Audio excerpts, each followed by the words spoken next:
I have just a video in mind today, guys. So the memories in my life that scared me most, I guess, that I can remember. So basically, when I was younger, I made the very astute observation that fear kind of helps people remember things for some reason. And oh my gosh, the seat's wet. Abort mission, abort.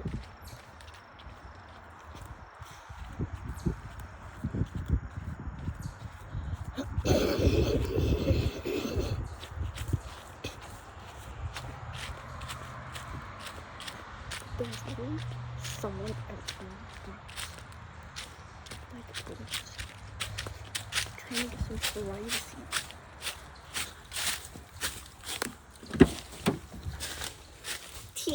Oh.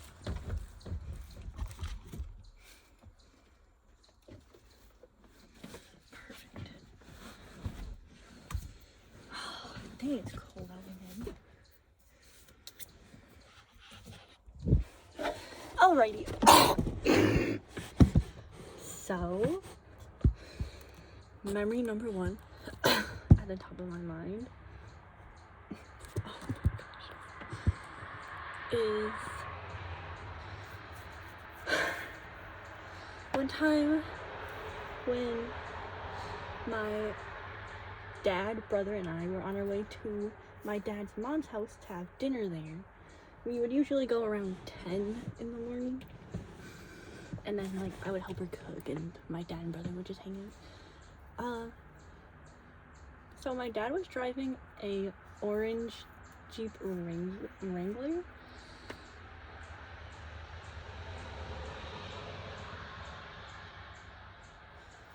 And I'm pretty sure it was right-hand drive because he had taken up a position at the post office for a little bit. And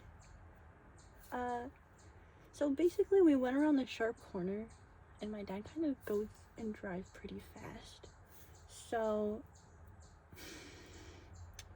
one of the tires fell off.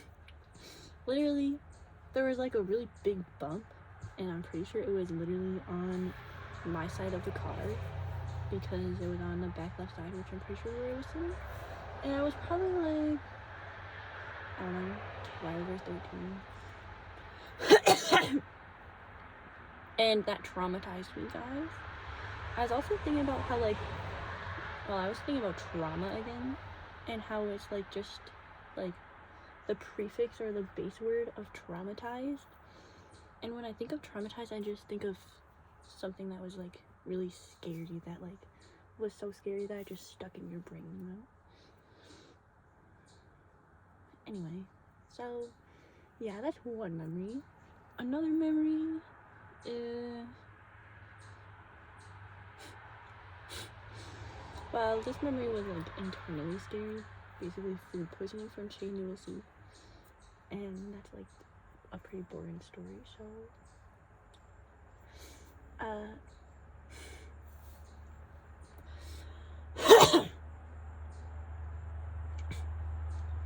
my ears clogged. It's really annoying me.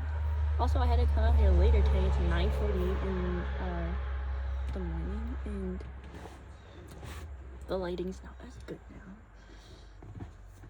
So now I can't even think of any other scary memories.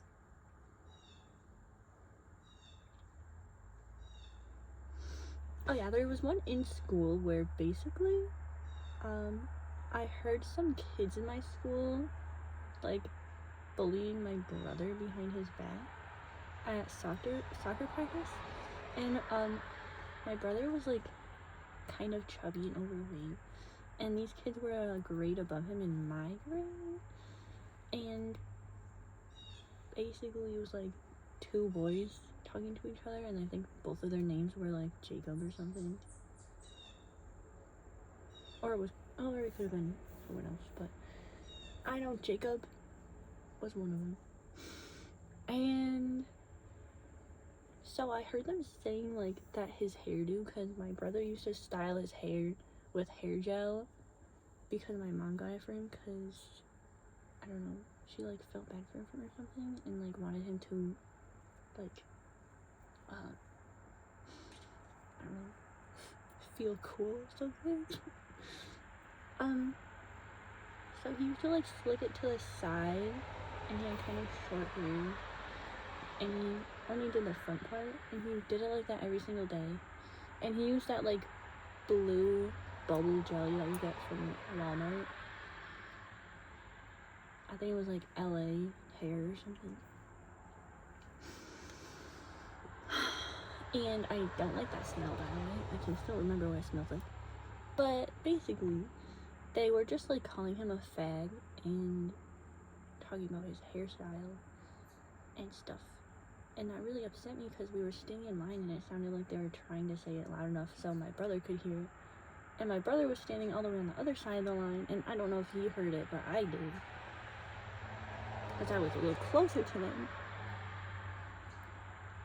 And it enraged me so much that the entire rest of the night I was thinking about how I was going to go in the next day, and I was like I was redoing the phrase of what I was going to tell them in my mind, like trying to work up the courage to do it because I was really shy and would never do anything like that. And then the next day came, and there were some opportunities, but I kept letting the nerves get the better of me. And I like decided like it wasn't worth it just because I was so like anxious and shy and scared to like stand up for my brother. And that made me super sad and disappointed in myself because I convinced myself that it wouldn't matter in 5 years, but I still really wanted to stand up for my brother. It's just it was really hard for me to talk to people as it was, so doing something like that was very out of my character. But I still wish I did. But they were just like middle schoolers, like, you know. And also, sorry guys, I have to wash my hair. Also, don't mind me pulling out my hair, like, I hope it doesn't gross people out. If it does, then I will stop. What? Okay, some other memories that scared me. One time at Christmas time, I was at my grandparents' house, and well, they brought us out to look at all the Christmas lights around town. There's like a nice neighborhood in the upper part of Ansonia, and my mom never let me eat candy, or my brother, but my grandma offered me a butterscotch, and she was like, don't tell your mom, and I was like, okay. And I must have been like 5 years old, and as soon as I put it in my mouth, it literally instantly slid down my throat, and it got lodged there, and I started literally choking, and I was like, is this what people always are talking about when they say the word die? Or dying? And then my brother or my grandma turned around, and she was like, my grandpa was driving, so she realized what was happening. She was like, oh, pull over, she's choking. And then she literally had to pull me out of the car, and she like put her, like, she gave me the Heimlich maneuver. So she like went behind me, and you know how it goes, put her fist in my stomach, and it actually helped very well. It wasn't very comfortable, but you know. And then there were like some random adults randomly like standing at some house, I'm pretty sure, because some other people were also looking at the Christmas lights. Or it was a parade. It kind of looked like a parade to my little child mind, because there were a lot of cars driving and looking at them. And there were some like people dressed up in elf costumes or something standing out in the road. And my grandma was like, she's fine. So yeah, that was a fun memory.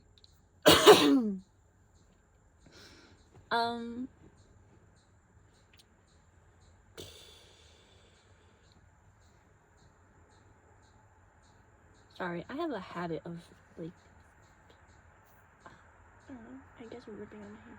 I'm not ripping, I'm just combing through it, guys. But I'll start it.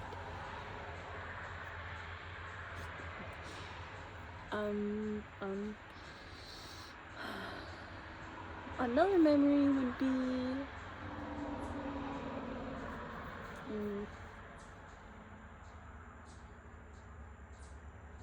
so the furthest I've ever traveled in my childhood was to Colorado, and that's where my cousins live on my dad's side. So my dad's brother's 2 sons. And we were visiting them when I was like 5 years old or something. Just my dad and I flew out there, and then we went to an aquarium or a museum. No, but I think it was an aquarium. And there were so many people there, and I was like trying to keep up with my dad, but then 1 second I probably got like interested in something I saw, and I was like mesmerized, and then I looked back to where my dad was, and he was gone. And then there was just so many like super tall people, and they were all like walking by, and I was like, this is the scariest thing ever. I feel so alone and lost right now, and like nobody cares about me. And then I probably gravitated toward like the nicest looking guy I could find, and I wrapped my arms around his leg. And then he looked down and he's like, oh, are you lost? And his like wife stopped or something too, and then they were like talking, like, I was like, yeah.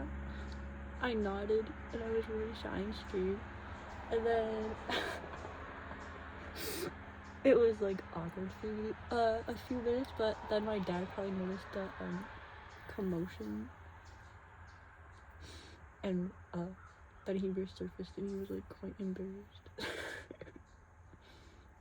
But then he actually acted really nice for the first time, because anytime he was in public, he would be nicer to us.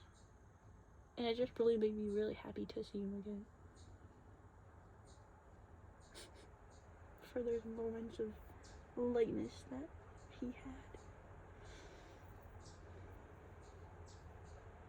And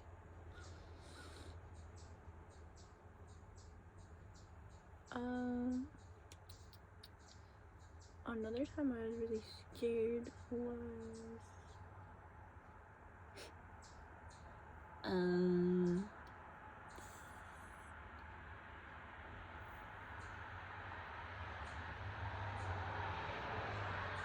so one time in the log cabin that we used to live at, when I was like probably 6 or something, there was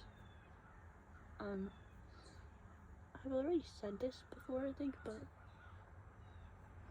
my mom told us that someone broke into the garage and like got into their cars and stole some stuff, and that scared me.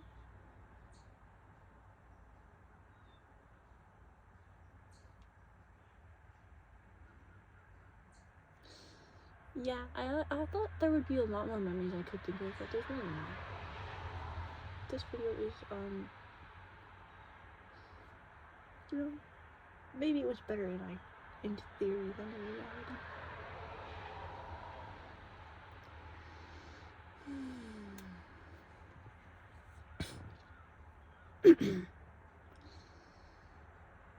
I've also thought a lot about fear in my lifetime, scientifically wise, and that's probably because I've experienced it a lot.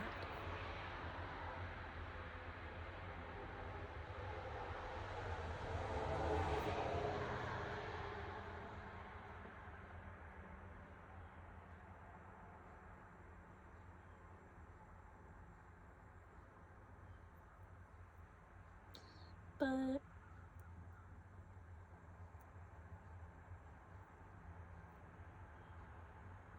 now I want to branch into a different topic of memories, And these had some amount of fear involved.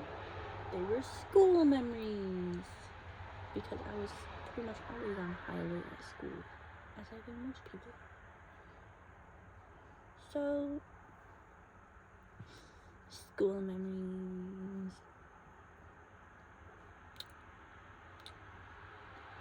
I'll just name off some random memories. So there was one time that I was in like 7th grade, and there was the smart kid in a grade above me who literally cared so much about academics. He was talking about how he had just organized his binder, and he spent all last night organizing it, and then he left it on the floor with the rings open. And you know, it was just my luck that I happened to trip over it because we were doing some sort of class activity where we had to walk around the room looking at people's like presentations or something.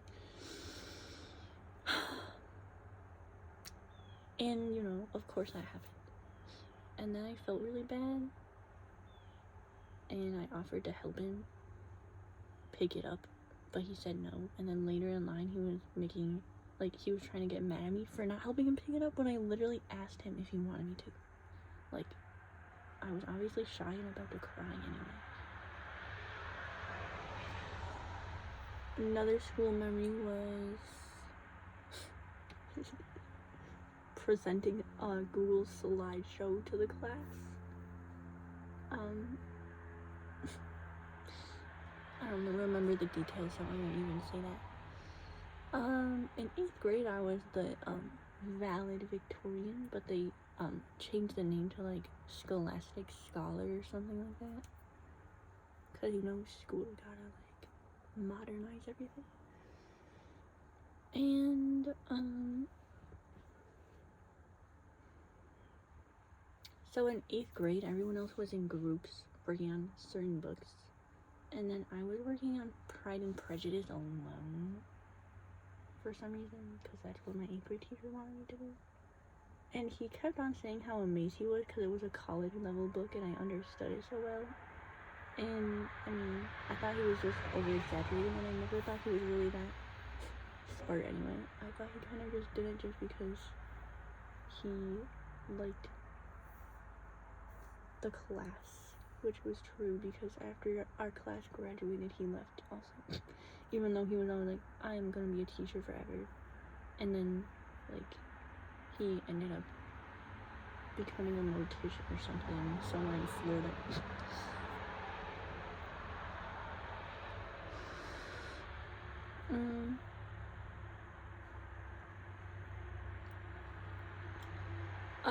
I guess I'll talk about my first crush, which goes way back to actually goes back to daycare. So his name was Paul, and one time I colored in one of my Little Ponies coloring book pages, and I said like, for Paul, or I heart Paul or something. And my parents and everyone thought it was so cute, because him and I always did everything together in daycare. Until one day, I think he either didn't want to hang out with me anymore or he left. And I was so sad.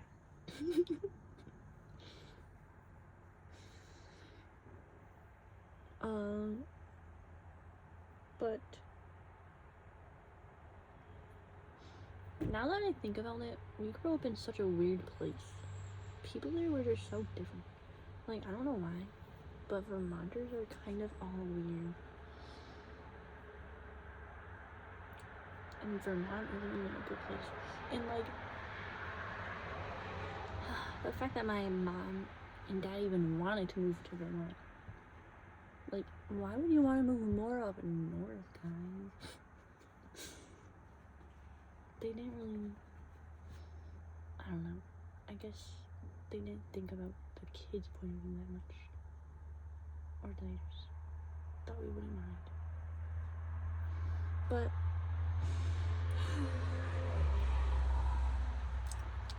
more school memories.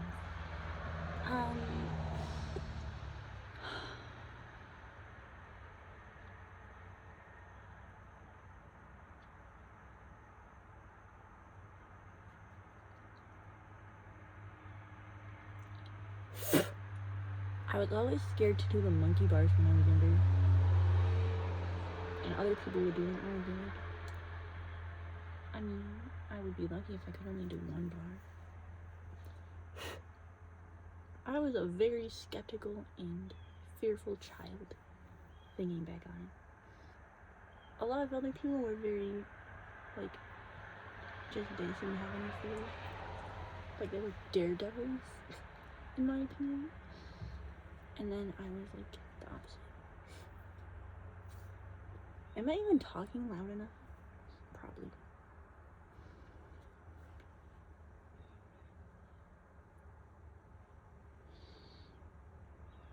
That person is still sitting over there on the bench. Well,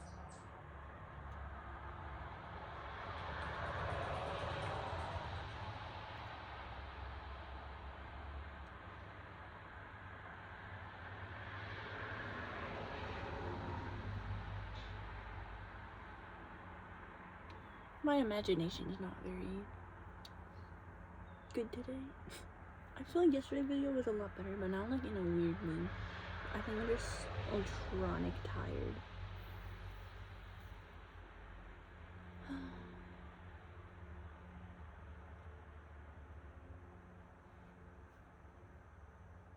Another fearful memory was one time my parents were playing, well, my dad was playing a video game downstairs.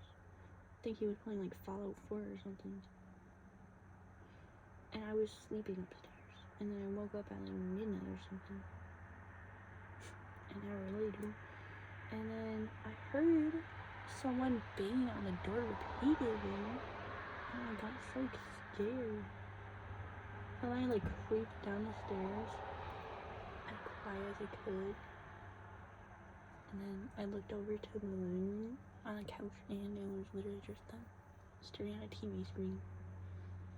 Something that always scared me when I was younger was TV screens, because I didn't like how they could just captivate someone's entire like attention and like suck them away from me, who like felt scared and alone every time they left, basically. Like their attention was vacant when I wanted it to be full and there, occupied. So I literally didn't like TV growing up, and I still kind of don't. There's some shows that still trigger me, and then my favorite band I actually stopped listening to for a few years because I thought it was causing some anxiety. But now I can listen to it just fine, and I think all it took was time to get over that. And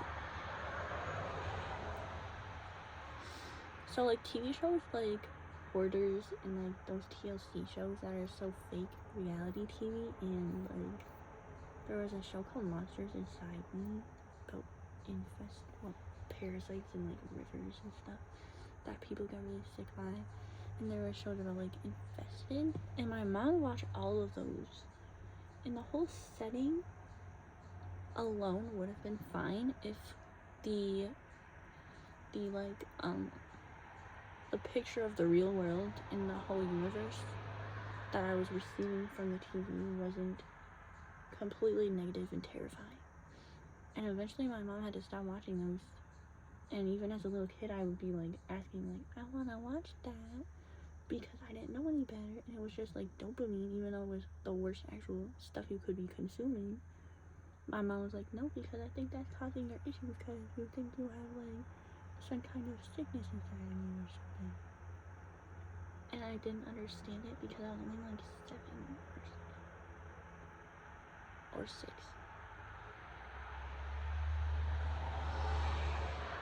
Probably 6. And not only that, but they never ever had on the TV kid shows in the log cabin. So the whole idea of like living there, and that was our home, for a little kid, obviously really, I don't know if it really was that detrimental, but I have a sense that it probably was, because I had so much fear in my life that really kept me from being able to do stuff that I wanted to do.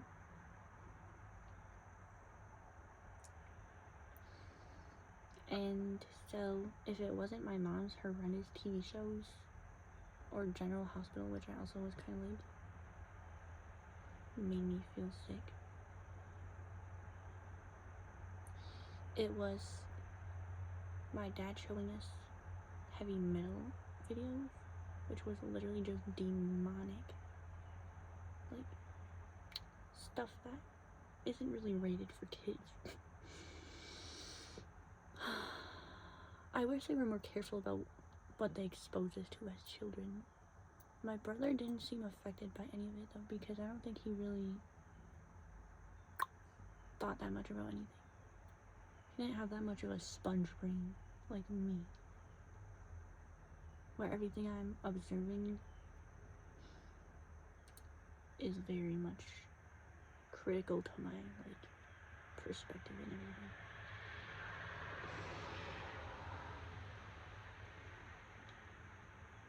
And it still makes me sad to think about. I was thinking how when I was younger, I was trying to look on the bright side and be just positive and like understanding about it.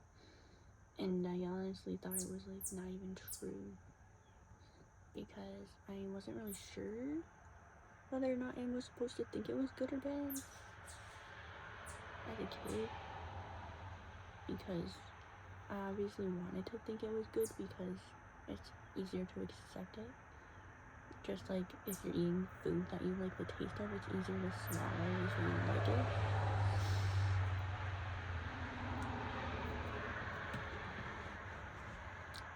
But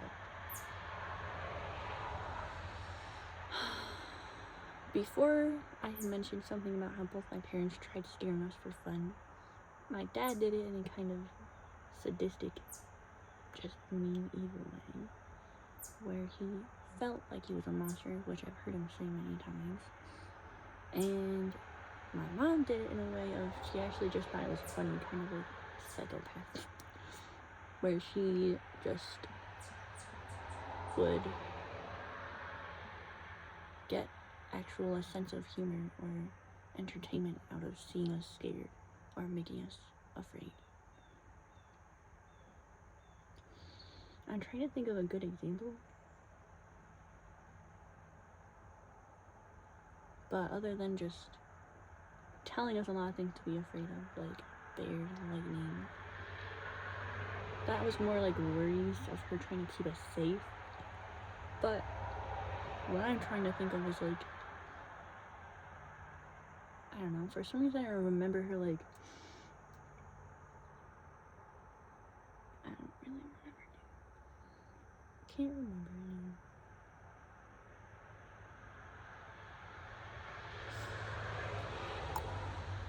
But when we were really young, my mommy used to actually bite my arm, and like when I was a baby, she bit my cheeks and I didn't like it. Like it kind of hurt and it just felt weird. Like, I don't know. Is it kind of weird for like your mom to bite you? I don't really know. I've heard from other people that's kind of weird. Like my grandma, and when she's told about it, like her new fiance is like, you're weird, when she tells him stuff like that. And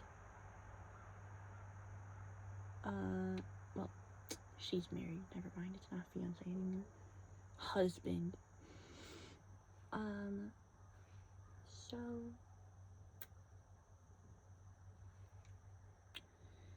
I had such a strong love and attachment and a fixation on pretty much everything that I had as a child, but certain things, like I had this little stretchy gem ring that my dad got me from somewhere, because he used to sometimes come home with jewelry for me, treating me like his little princess. He mostly always made up for his guilt by buying me things though. And that's not really how love should look. And so, it's nice that he was trying to make up for it, obviously. But, anyway, one time it broke in the middle of tall grasses and could never be repaired again. All the little plastic gem pieces just fell apart.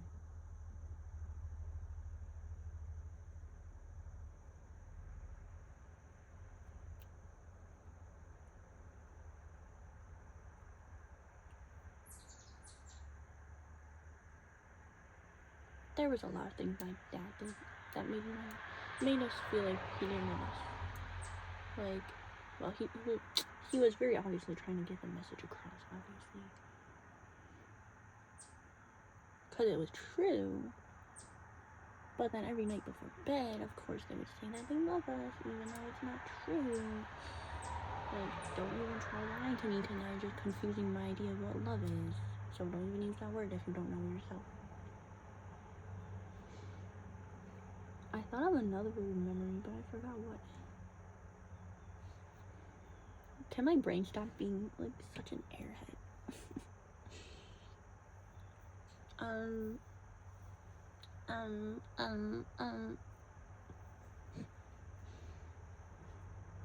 I'm annoying myself, guys.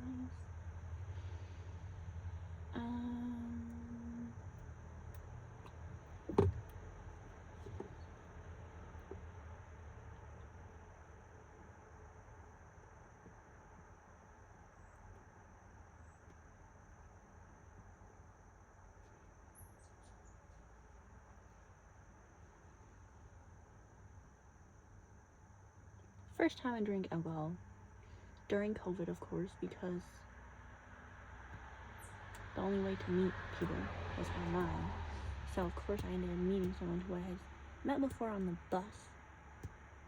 And he messaged me after I uploaded something to Instagram. And months later, we finally hung out. Because he didn't want me going to his mom's, because it was really bad there, I guess.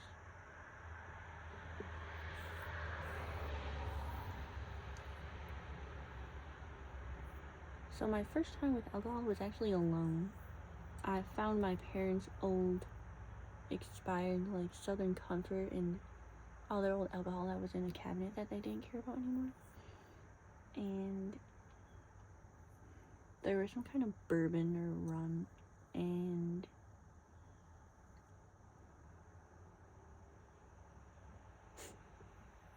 so I drank it. And it felt so nice, and I recorded myself because I wanted to remember what it was like what I seemed like drinking. And at that age, I was probably like 14 or 15, and there definitely is something about dopamine that makes you feel alive and alert and happy. Well,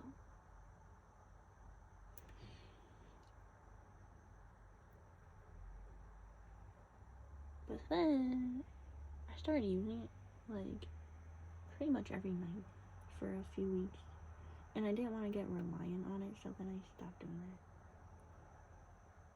that. I never let it become a problem, and I found that the next day after drinking I would just get more anxious. So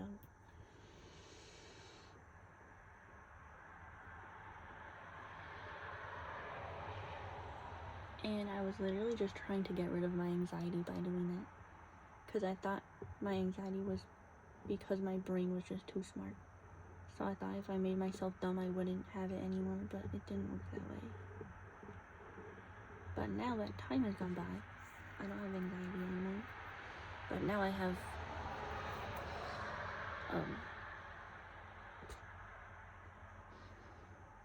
honestly, I just feel like my brain doesn't work as well as it would if I hadn't used that stuff back then.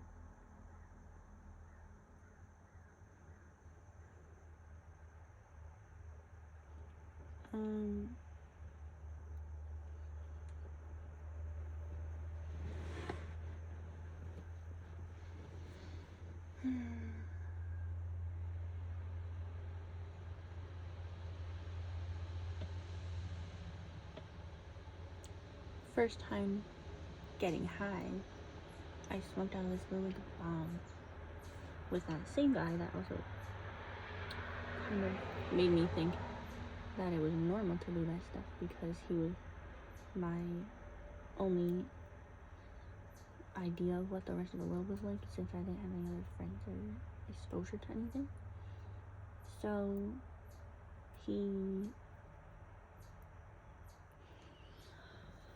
I always wanted to try it, and they never forced me, but it didn't go very well, because we had never even seen each other naked before at that point. We were still virgins, I'm pretty sure, and that might have been like the second time we hung out ever. And well, I absolutely lost control of myself, and I started, like, I pulled down my pants and started fingering myself on his bed. And I felt bad because it probably traumatized him, and I thought he wouldn't like me anymore. So then as soon as I realized what I was doing, I instantly got up and started bawling my eyes out, because I was so embarrassed, and I was, like, obviously under the influence of drugs and had no control over anything, so it was really scary for me. The fact that it could impair you just by using one, like, well, I smoked two, because the first time it didn't feel like it did anything. So I smoked like 2 or 3, and that was a terrible idea. And it was so impairing to me. Like, I felt like I was that little kid when I was younger at my grandma's at some, like, random family gathering that I don't really know. And there was some little baby who their mom kept giving my gun that my grandma gave me, and he kept swallowing it, and he kept saying he wanted more. And the mom was like, "Can you give him another piece?" And I was like, "Fine," after the second piece. And then he swallowed it again, and she was like, "Can you give him another piece?" And I was like, "Are you kidding me? He's literally just gonna do the same thing." Maybe, like, I honestly probably gave him like 4 pieces before she was probably like, "No, you're not having any more." Like, what the heck, dude? What kind of mom does that? And at the same time, it was literally my gun. Like, excuse me? Like, get your own gun if you want your kid, like, choking on it.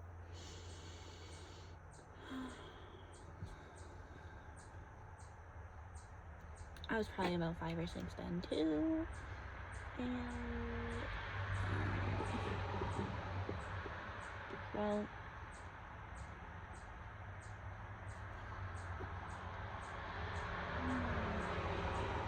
pretty much, I felt like my brain was degrading. And my grandparents even expressed their worry, like they love to do most. And we're like, "We feel like you're degrading yourself," is what my grandpa said. Just because I wasn't washing my hair and I wasn't dressing with any energy or effort. But I was really depressed. And that's why I stopped caring, because I felt like everything I did wasn't even worth it. Because everything I had always believed in turned out to be a lie. So obviously that's, like, gonna make someone depressed when they have this idea that something in the future is actually good and it's gonna help them and cure everything, and they realize being a kid just means you don't know anything and nothing good will really actually be able to help if you need it.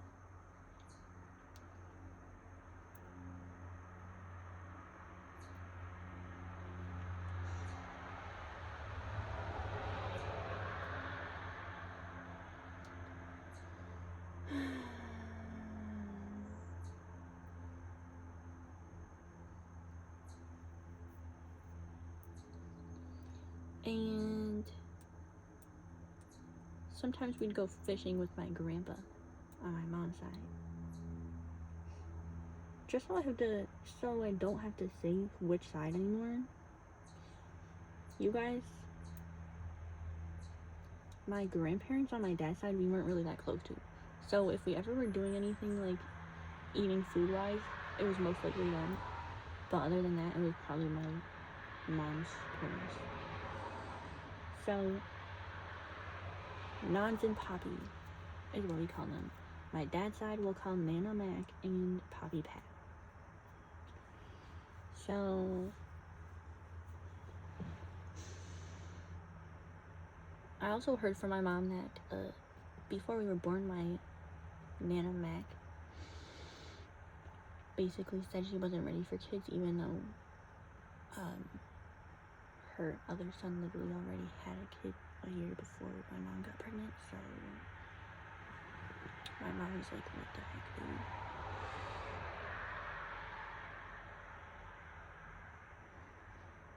As my mom was literally 27, so it was obviously just her trying to like say she didn't like my mom. That's kind of messed up. So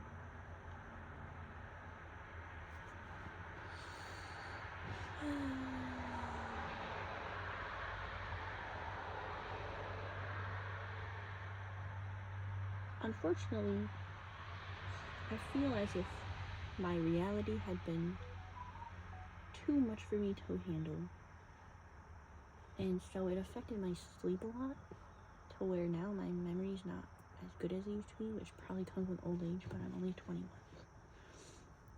And I don't know.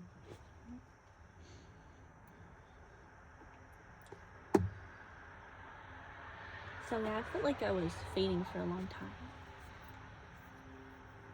Eventually I just let it go, and I didn't bring it up for a while, which is what I do with most things in my life, usually on and off, like the phases of the moon, like my middle school friend said.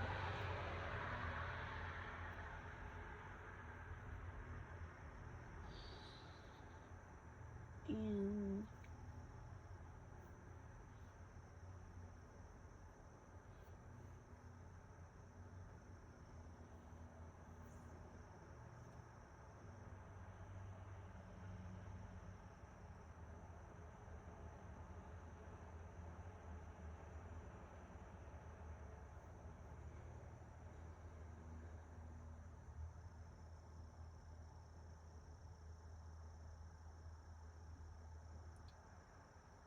so there was actually another lesbian friend in high school named Viviana, and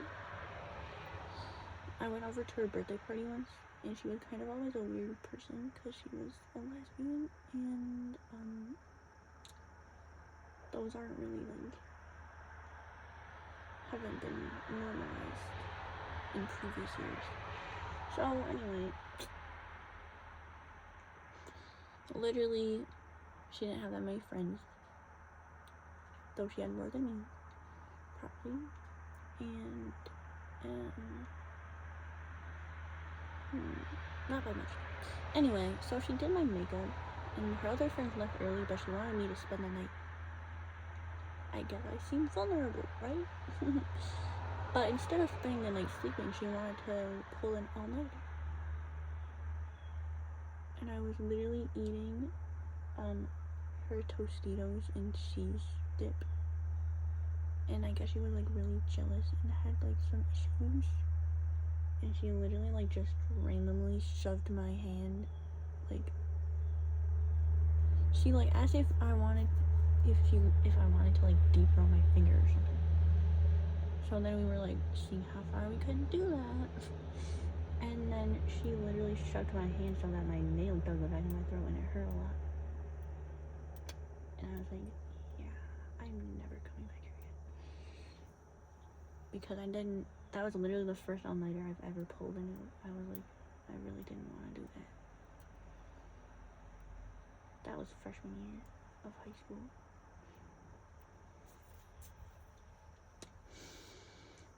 And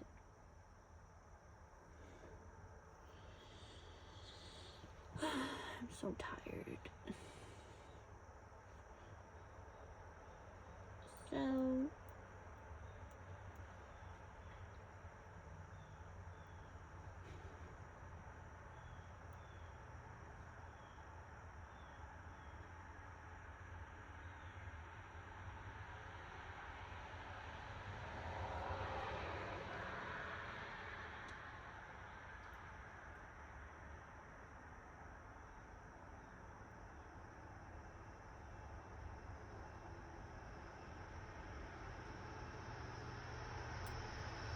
I feel bad because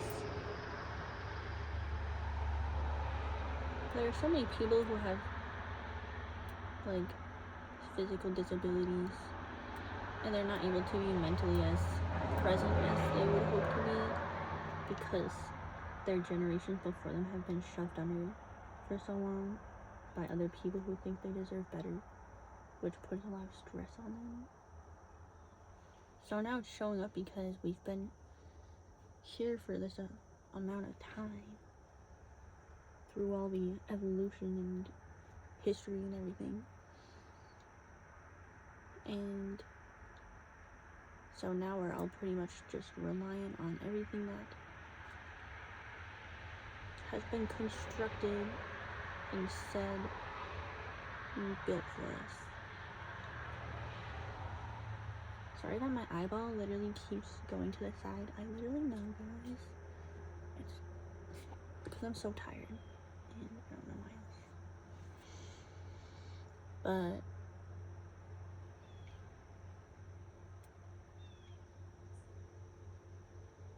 I don't really want to talk about controversial things no more.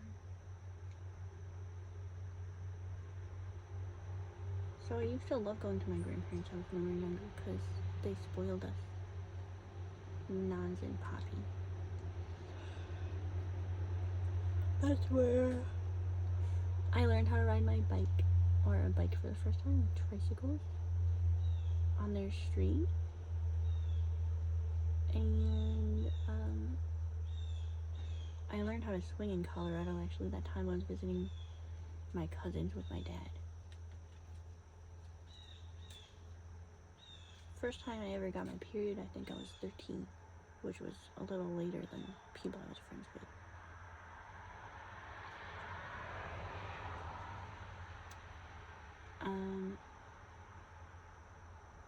And I had a book that my mom got me off of Amazon about what's happening to my body, a book for like young girls or whatever. And so I was kind of expecting it. Like I wasn't surprised when I saw it because I knew what it was. But still kind of made me feel like not good.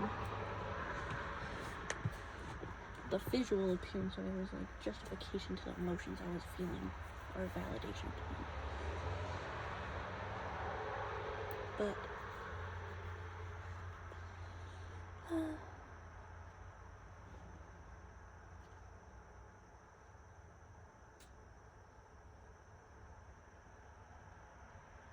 if I were to talk about good things that happened in my life,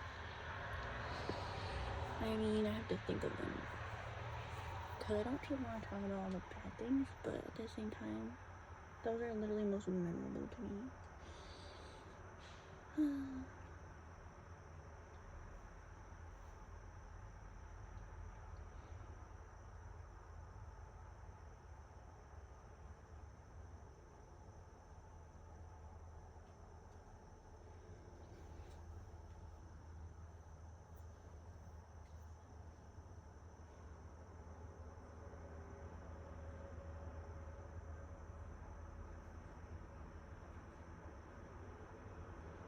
I also had a dream that I was sick last night.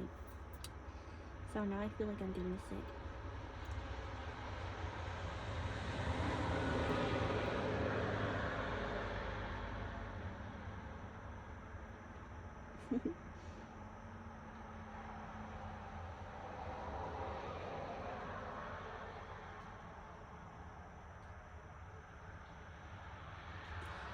Well,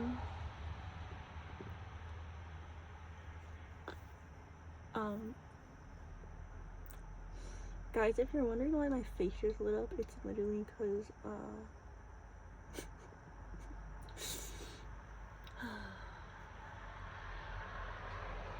pretty much everything I've always wanted, you know? That's why. And I want to talk about positive memories, but I can't think of any. I'm not in the right mental state to be talking like I was yesterday. Yesterday, I felt like I did the best, but maybe I should just stop it here because I don't even think this video is gonna be that interesting.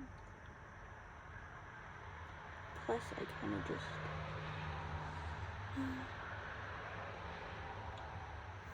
probably.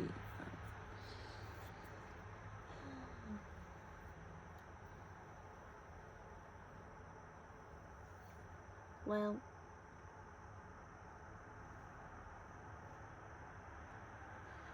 I have a lot of negative memories still. Pretty much all there is to remember is negative, you know? Pretty much everything that can happen to a man, caused by a man, you can almost expect it to just be bad. Unless it's like winning a lot of money or someone giving a lot of money or like someone just showing they genuinely care and love you. And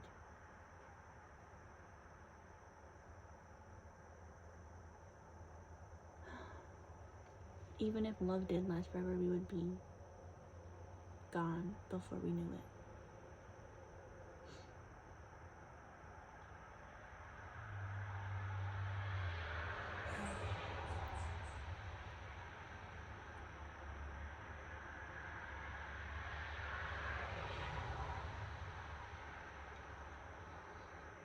So what I've been doing today is got up the same time to go on Instacart. I accepted the first order and I decided to listen to the neighborhood music because I don't know. I always like trying new things, just trying to remember what makes me feel certain ways, I guess.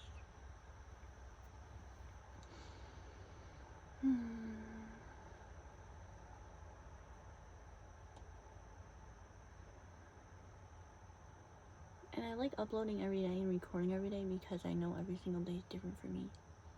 And I want it to be the most genuine, like, just from the heart, who I really am.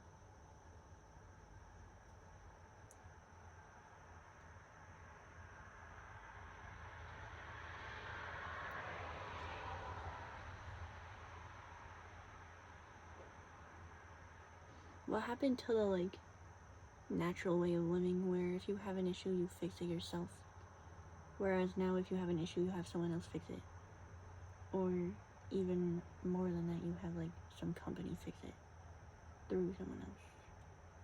Or through multiple other people. Like, what happened to if you're feeling tired one day, you go to sleep instead of drinking caffeine? What happened to if you are feeling sad one day,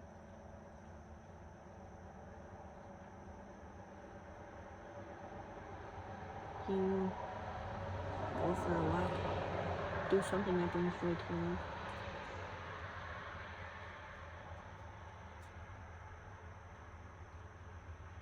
If you're feeling angry or something, or like there's too much going on in your head, why don't you consider what you've been consuming?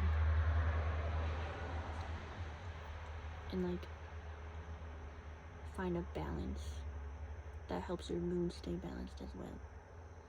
Because it all basically starts with your actions. Instead of just doing something that creates a problem just to fix the problem but also has side effects. It seems so much more complicated.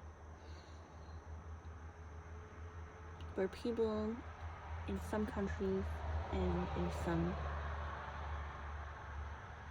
generations and time frames used to be able to just work for themselves and build their lives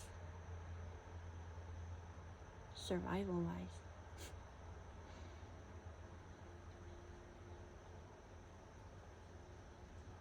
But we're trying to get rid of the very essence that makes life what it is as a species. We're just trying to get rid of the battle and the pain and the hardship. But then there's always like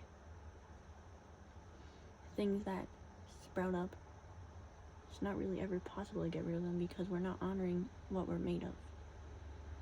As long as we're alive, there will be ups and downs. It's literally just like the temperature rising and going down every night. It's just natural.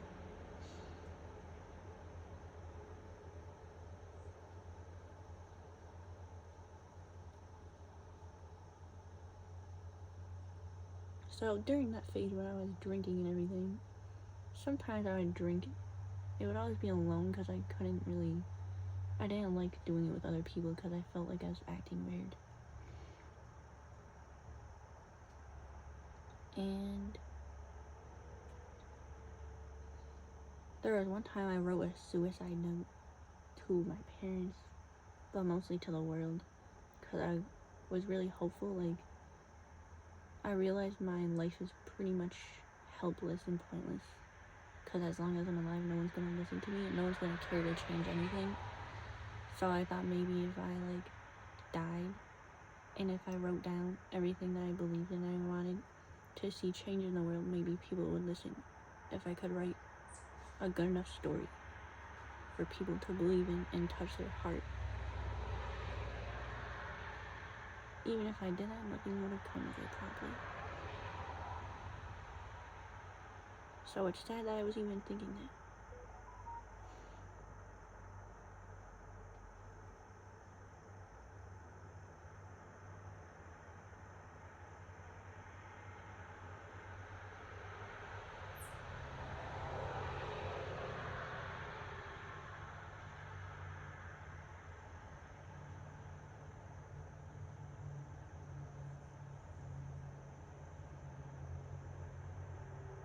There's been some moments in my life where I've just screamed at the top of my lungs, alone at New Hampshire, on the road in the middle of nowhere, because that was my mom's new husband's house or home. And I was on the phone with my ex at the time, and then he hung up after I screamed because he didn't want to hear that. Because everything was just really bothering me. The way that things were changing, it brought to light so much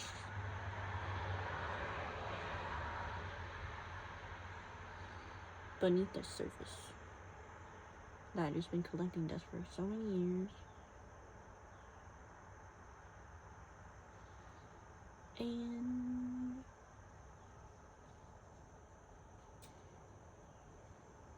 that mostly had to do with the divorce of my parents, which my dad's parents also divorced around the same time when he was the same age.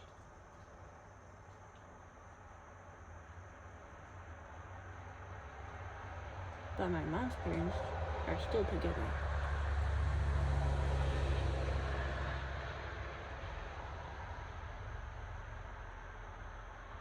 And I just feel that it caused so much unnecessary hardship and struggle and issues due to the stress, where I have to spend so much time just thinking back on things and trying to sort through it in my own mind, that I feel like I'm wasting my life because of it. Where I should be able to just focus on what's ahead of me.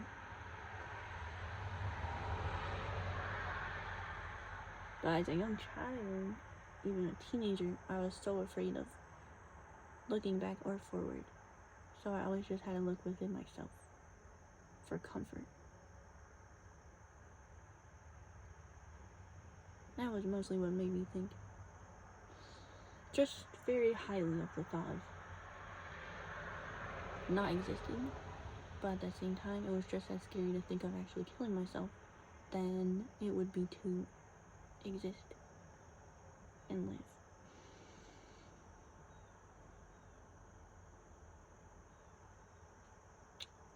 maybe that's what the saying between a rock and a hard place is basically metaphorically saying or something.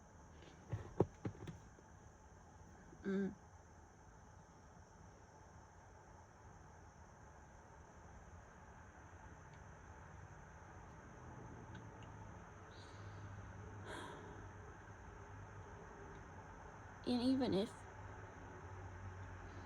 you know the issue is just the absence of what you wish you could have, which were kind of necessities for your mentality, I don't really understand how crying about it and thinking and talking about it is supposed to help. Because I've been writing it down and journaling and trying therapists, trying medication, but nothing is really a good substitute for a balanced, healthy diet. If you're missing something that you need from your life, supplements aren't going to be able to be that. It's literally just like something man-made to take the place of something that's naturally supposed to be there, but it's like kind of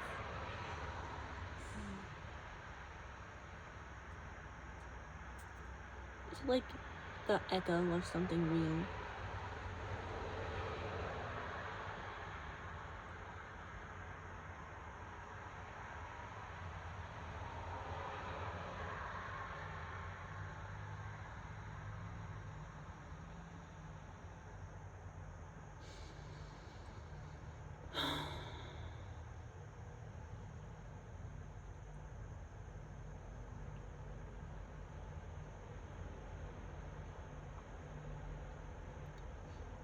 And I know that it's not literally just upbringing that matters. I know that it's 33% yourself.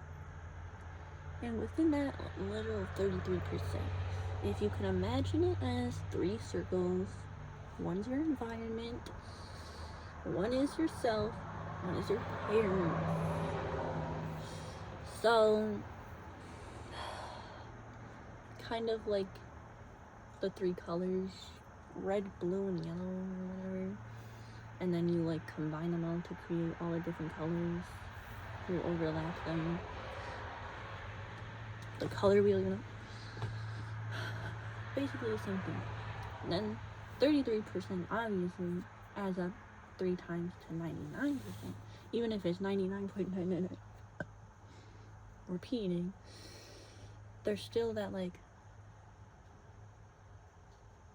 very, very small or borderline invisible 0.0001 eventually, probably, to get it to 100%, which is what I kind of think as life itself, our creator, religion, belief, all those imaginary things. Time, the sun, are all just symbols for something higher than us to believe in. And they all pretty much work together. And they're all definitely more powerful than us.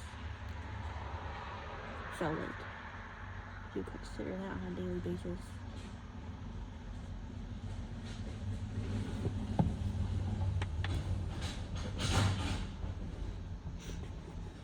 so I'm literally riding in this super old truck. Just came up this incredibly bumpy driveway. Almost got stuck up there.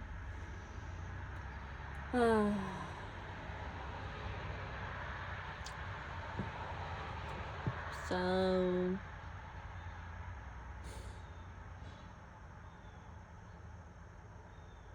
I just don't understand. It's obviously has everything to do with whether or not your parents cared more about their jobs than they did about you. Because if they cared more about their jobs, they're probably going to ingrain in you to care more about your school and job, because that's all that matters in life. But then when it comes down to it, that little kid was probably just looking for love from you, and maybe you didn't give it to them because you told them you care more about work, or you were always working, basically. So it's like, naturally that goes against our instincts to leave home when you have a newborn or a child or any family that you just want to spend time with. You want to be there with them because it's life. Like, I mean, you only really see people straying far from their families and homes because of man-made issues that causes a lot of stress and confusion.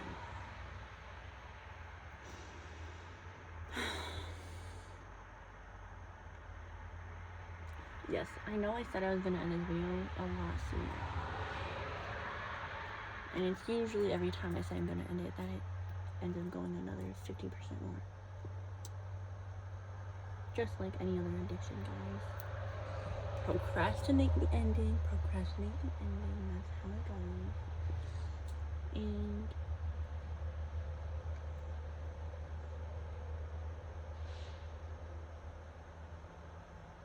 well, sometimes I get worried looking around. The fact that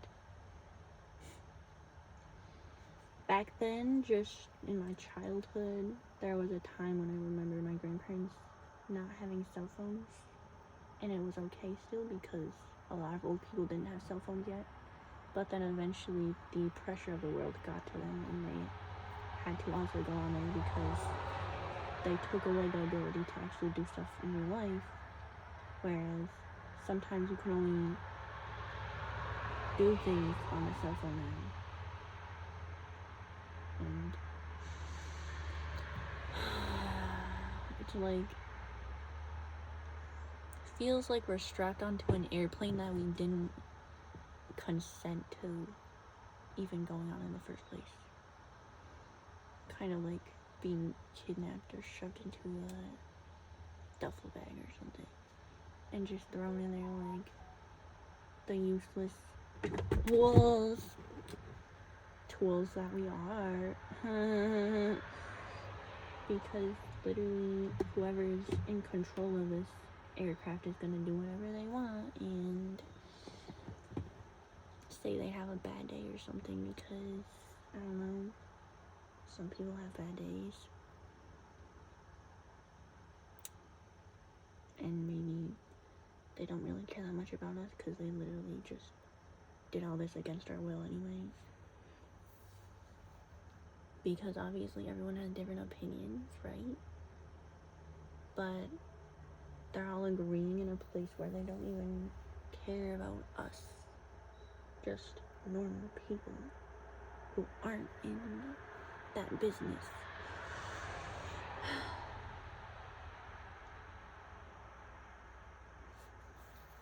And it's like every day they wake up and they go and do their job.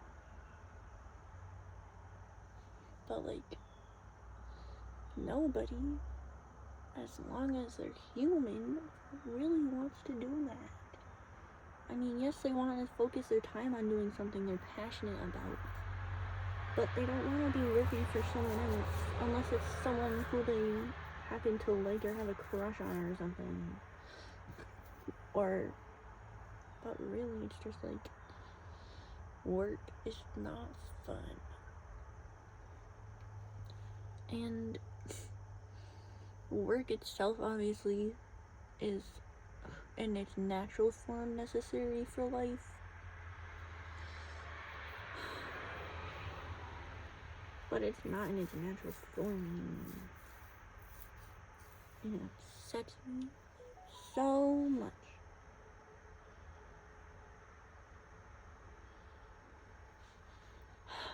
But then, hopelessness, obviously, because how am I supposed to get into the cockpit and man the ship? They have it locked with high security passcodes or whatever.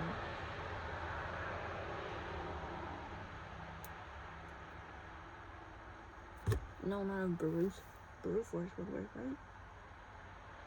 It would require the same amount of intellect that developed that stuff to begin with, and unfortunately, I'm pretty sure it is like computers, AI. And AI is apparently smarter than anyone here, or all of us combined. Somehow. Even though it literally just learns everything based off of words we speak and stuff we write. So I would not like to think that robots are better than us, because life itself is able to mend back together. And I'm sure they could somehow program metal to mend itself, but I don't really think that's possible physically. And entering into that like world of numbers and everything is like, it lacks warmth, and it just lacks the magic, the like 0.001% that pulls all life together. And along with your parents' environment and self that develops who you are as a person, there could also be, in that realm, past, present, and future in its own 3 circles overlapping.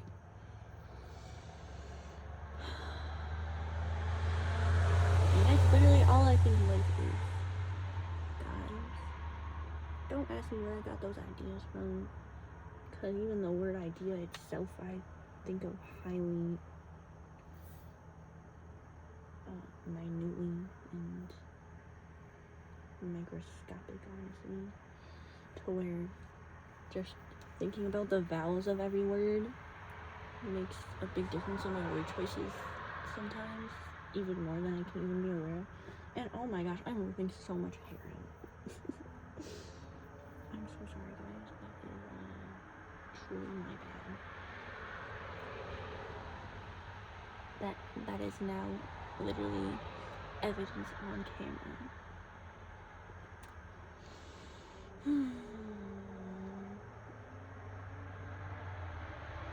And I literally always say I'm not gonna talk about stuff that I don't know anything about anymore, like my imagination, and I'm just gonna talk about my memories.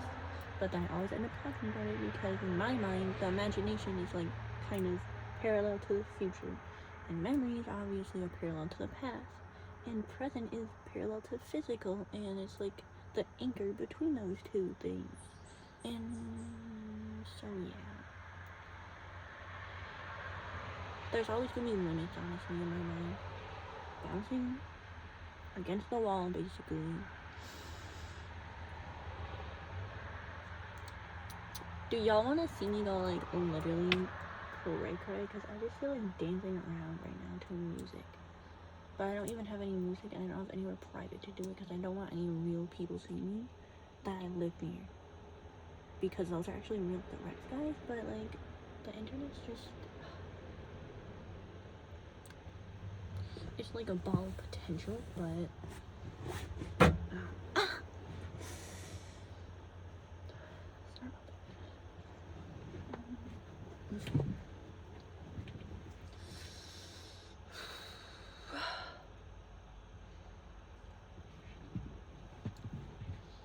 so I also need to wash my hair when I go inside, because you guys deserve to see me with like the most beautiful, freshly clean hair, right? My grandma makes fun of my greasy hair all the time. She's like, so greasy, and I'm like, yes, that's not really going to solve the issue of me not caring.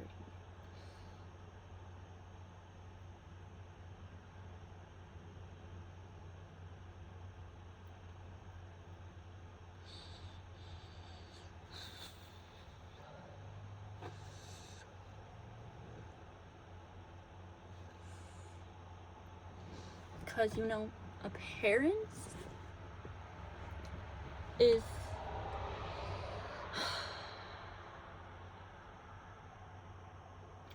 naturally my preference Although, to be concerned with how you look is more shallow than anything. And you should be more concerned about how you look, as in what kind of food are you eating, how much are you exercising, are you like living a healthy lifestyle.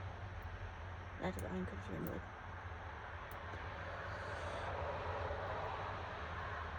Although me being concerned with it seems to not have any benefit, because apparently like unhealthy people seem to have life a lot easier. But I'm sure those are unrelated concepts, right? And I'm pretty sure the only reason why I try so hard to be healthy is because I'm trying to fix whatever I think's broken in my mind. Myself.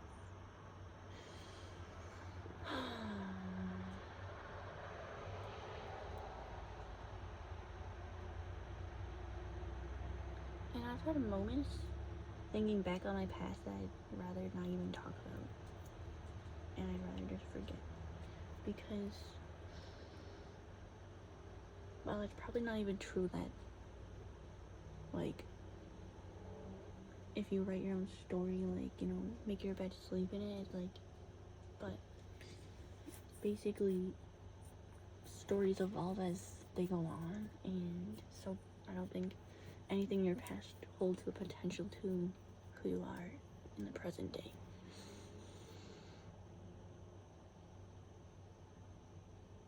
Does that sound super contradictory? Because if I could go into more detail to make it more understanding, I would. Honestly, I feel like I'm rambling, not even talking about anything. Like, sometimes I feel like I say stuff, and then when I rewatch the video, I'm like, I don't remember saying that, and, like, what? I confuse myself listening to myself. It's weird, because that doesn't happen with other people when I watch it on the internet. So if I could just disconnect when I'm watching myself on the internet, so that I can see it from the perspective of someone else, since technically, I mean, it's a past version of me, so it's like, in a way, like, it's a figment of me, but it's not 100% me. I don't know what I'm saying. I had to stop. I'm trying. So anyway, thanks for watching, and I'm literally just double chin eyes. Don't look at that.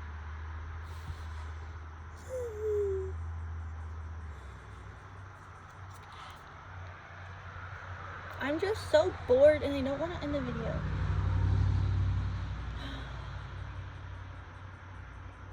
I can always find them. Well, thank you for watching, guys, and I hope you have a great or terrible rest of your day or night, because let's not forget about the power of both opposites.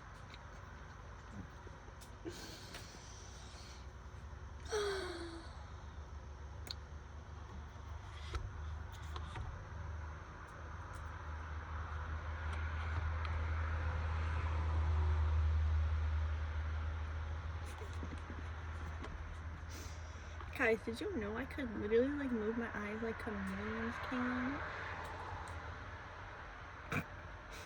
I know that definitely did not work. But I don't really have control of it. Unless I'm driving and looking at my phone at the same time that I'm looking at the road. I guess that's one thing that looking at your phone and driving can do. Can cause your eyes to go in opposite directions.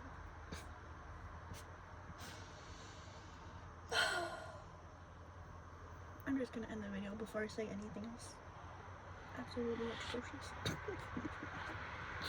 Although I was thinking sorry. Continuing, I was thinking this morning that, so basically, it's like a big no-no to go on your phone while you're driving, but the new cars literally have a phone engraved into your dashboard. Like, they have a huge ass screen, and they expect you not to go on your phone while driving. What is the real difference if you both just have screens shining at you?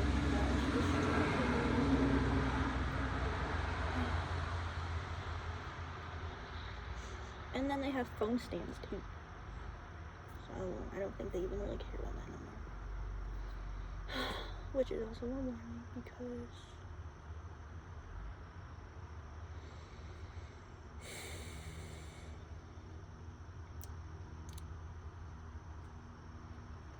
honestly, it's not even alarming.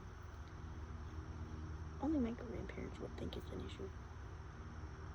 Or they would say something about it just to say something. I think they should just be saying what they're actually worried and upset about. The fact that they're old enough to, well, for some reason, this level of intellect or brain matter makes it more difficult to think about getting older as humans evolve. Animals definitely don't think at all about that stuff. Anyway, I'll end the video, guys. Thanks for listening to me ramble on about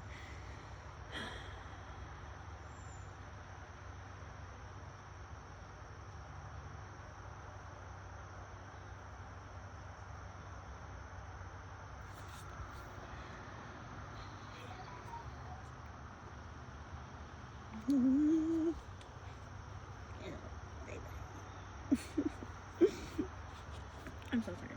I'll end it. I swear.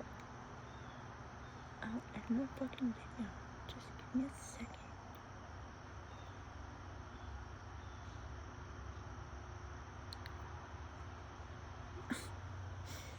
Okay, bye-bye.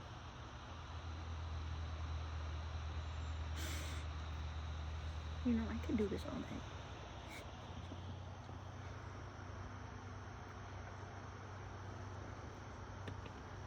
But I won't. Is this entertaining to y'all? Be honest. Is this, like, good, you know, material to be digesting and reviewing and seeing and looking at? Digesting and...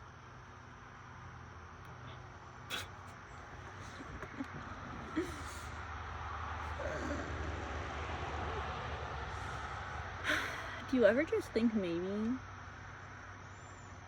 it's not even necessary to speak?